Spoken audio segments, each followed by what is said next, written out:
আজ মিমকে দেখে মনটা ভালো হয়ে গেল। সকালে ক্লাসে ঢুকতেই ওর হাসিটা যেন পুরো ঘরটা আলোকিত করে দিল। কত বছর হয়ে গেল আমাদের বন্ধুত্ব, দশম শ্রেণী থেকে শুরু, এখন আমরা ২০ বছর বয়সী। ভাবতে অবাক লাগে, কত ঝগড়া, কত অভিমান পেরিয়ে এখনো পাশে আছে। মিম না থাকলে হয়তো আমি এত শান্ত থাকতে পারতাম না। হৃদয়কে আমি সবসময় আলাদাভাবে দেখি।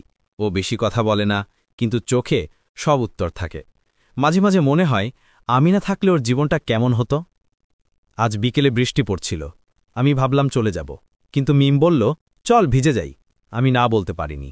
ভেজে মাঠে হাঁটতে হাঁটতে ও হঠাৎ বলল, তুই কখনো ভেবেছিস বন্ধুত্ব ছাড়া জীবন কেমন হতো? আমি একটু থেমে বললাম, তুই না থাকলে আমি সেটা খুব ভালোভাবেই বুঝে যেতাম। ওর কথা শুনে আমি কিছুক্ষণ চুপ করে রইলাম। বুকের ভিতরটা কেমন যেন কেঁপে উঠল। বন্ধুত্বের মধ্যে কি অন্য কিছু লুকিয়ে আছে? হয়তো আছে, কিন্তু স্বীকার করার সাহস নেই। ওর মুখের দিকে তাকিয়ে বুঝলাম কিছু একটা বদলে গেছে। হয়তো শব্দের বাইরে একটা সম্পর্ক তৈরি হয়েছে। দিনের শেষে আমি শুধু বললাম, বন্ধুত্বটা যেন কখনো শেষ না হয়।